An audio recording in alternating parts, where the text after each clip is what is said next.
Bonsoir à tous et bienvenue dans ce journal. Voici les titres. Le taux de grossesse en milieu scolaire est en nette progression au Bénin. Le phénomène à la peau dure et a un impact certain sur le cursus scolaire de beaucoup de jeunes filles.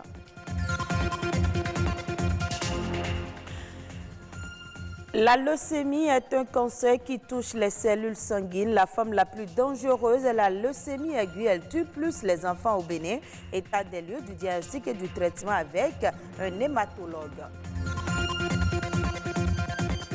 Nous ferons un zoom sur le métier d'horloger, une profession qui est visiblement en voie de disparition avec l'apparition des téléphones portables et autres gadgets électroniques.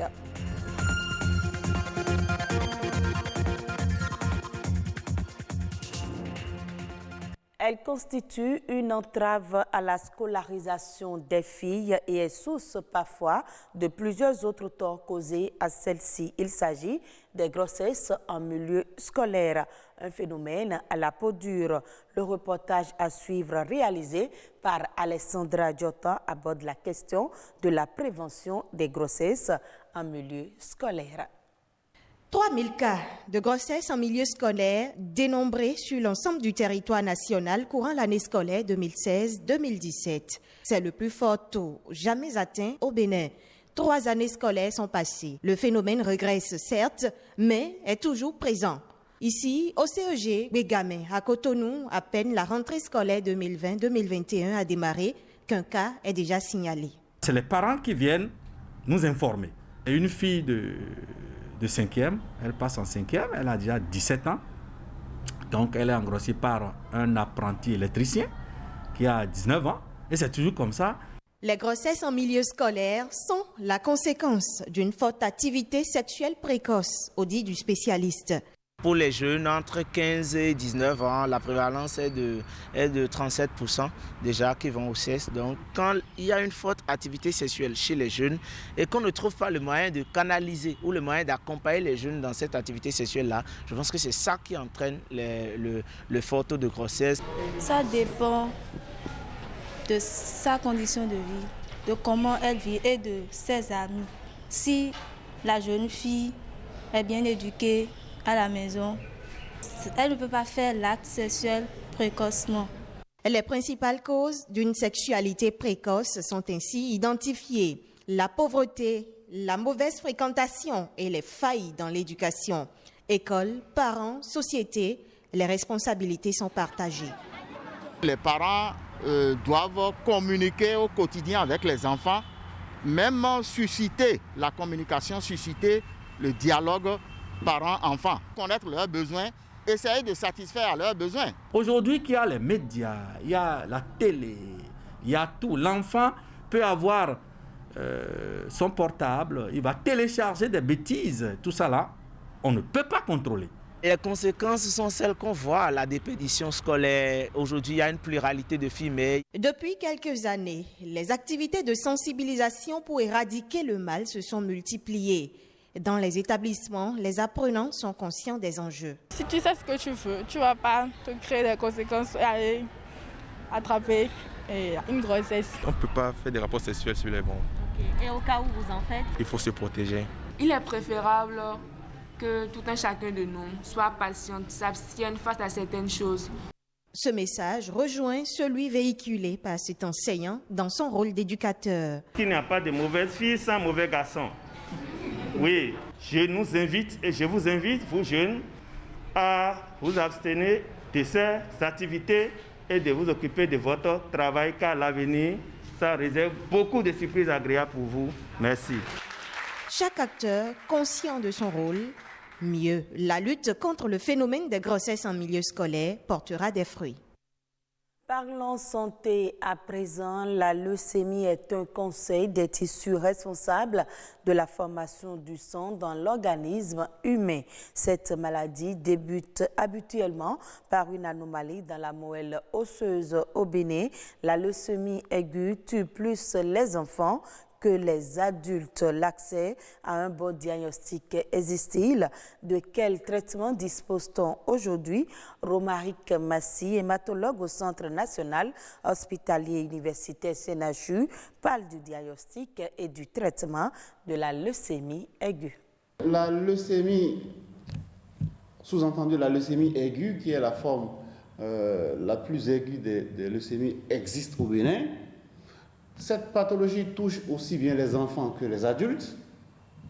Il faut savoir qu'en matière de cancer des enfants, les leucémies aiguës représentent à peu près le tiers, 30 à 40% des cancers pédiatriques.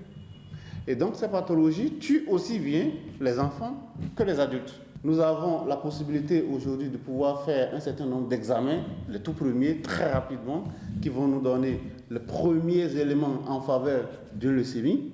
Les données que nous avons aujourd'hui sont des données du CNHU, notamment du service d'hématologie, où nous avons fait le premier point du semestre de 2019, le premier semestre de 2019, où nous étions déjà à 80 cas de cancer de sang globalement, dont 20 cas de cancer de sang pédiatrique, ce que nous appelons la leucémie aiguë. Lorsque vous faites le diagnostic de votre patient, vous avez des éléments pronostiques que vous allez rechercher, qui vont vous permettre de classer votre patient. Quand votre patient est classé, en fonction du type de pathologie qu'il a, il va pouvoir être traité par ce que nous appelons un protocole thérapeutique. Vous avez tout un investissement pour tout ce qui est la supportive care, parce que le patient va avoir besoin d'être traité pour des syndromes infectieux au cours de son traitement, donc il aura besoin d'un certain type d'antibiotiques qui sont suffisamment chers. Ce patient aura besoin d'une certaine nutrition au cours de son traitement. Il va falloir investir là-dedans. Ce patient aura besoin d'être transfusé, aussi bien en globules rouges qu'en plaquettes. Ça demande de l'investissement. Le traitement d'un cancer ne peut pas être l'apanage du patient à lui seul.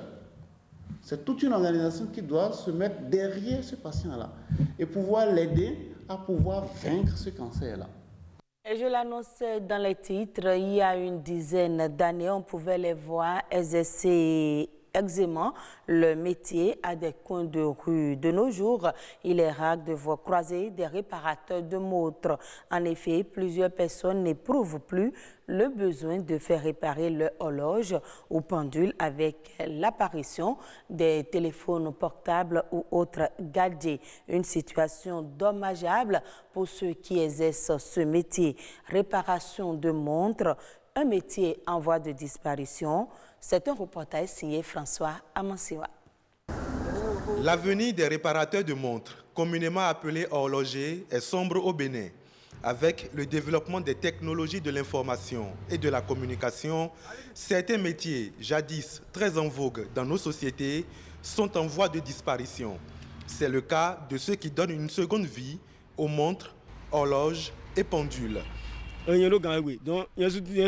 J'ai une montre à la maison, mais je ne l'ai pas fait réparer à cause des dépenses.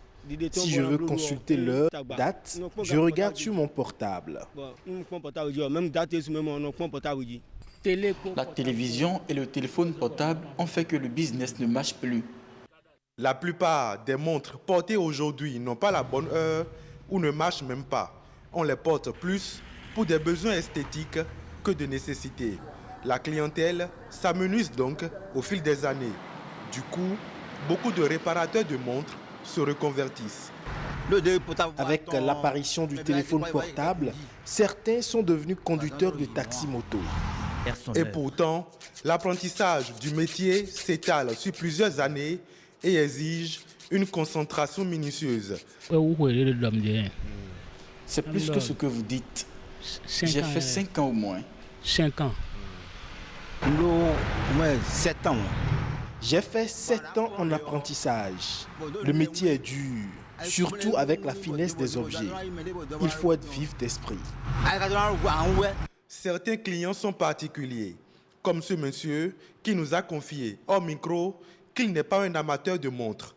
Celle qu'il est venu réparer est un cadeau à lui offert, un objet qui a donc une valeur sentimentale. Mais malgré toutes ces difficultés, certains arrivent à joindre les deux bouts et subvenir aux besoins de leur famille. Pas question pour eux que le métier disparaisse.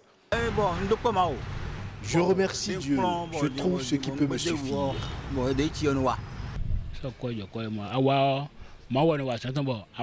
C'est Dieu qui fait son œuvre. Tu trouves le peu qu'il te faut pour nourrir ta famille et payer tes factures. J'ai appris ce métier de mon père, déjà décédé. Ce métier ne peut pas disparaître. J'ai initié mon fils, c'est mon apprenti. Valentin ne se décourage donc pas.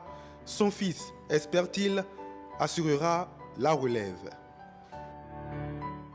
La République démocratique du Congo a adopté son budget pour l'année 2021. Celui-ci est fixé à 6,8 milliards de dollars, soit 3 774 milliards de francs CFA, bien loin des 6 000 milliards de francs CFA annoncés pour 2020 par le pays.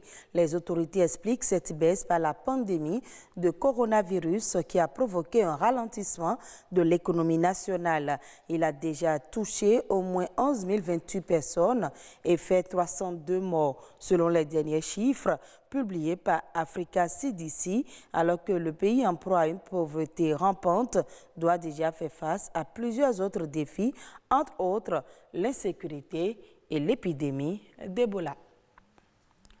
Le lancement officiel de l'enquête sur la séroprévalence à COVID-19 a été lancé. Elle doit aboutir sur un rapport avec l'évaluation de la riposte contre la pandémie du coronavirus au Cameroun. Le reportage est signé Évariste Eyenga. Le Cameroun passe à une nouvelle étape de sa lutte contre l'infection à coronavirus. Les enquêtes de séroprévalence au virus SARS-CoV-2 ont débuté le 15 octobre 2020. En l'absence d'un vaccin, les résultats de ces enquêtes nationales serviront de boussole au corps médical pour la suite de la riposte. Ces enquêtes qui seront menées nous fourniront une cartographie, je dirais, fine du statut immunitaire de nos populations et nous en dirons davantage sur les effets des conditions de vie sur l'exposition au virus. Pour le lancement officiel de cette vaste opération médicale, le ministre de la Santé publique a réuni le conseil scientifique et les partenaires du secteur. La pertinence de ces enquêtes a été dévoilée. Et ces enquêtes nous diront effectivement aujourd'hui où il y a encore des foyers de contamination. Parce que vous avez bien vu, on n'a pas les mêmes chiffres qu'en Europe, mais quand même, le virus continue de circuler. Faire du Cameroun le premier pays africain à pouvoir éradiquer le coronavirus, c'est la finalité recherchée par les autorités sanitaires. Les enquêtes de séroprévalence en cours seront déterminantes.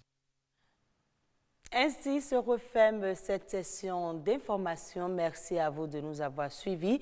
Retrouvez cette édition sur le site de l'ORTB, www.ortb.bj. Très bonne suite de nos programmes.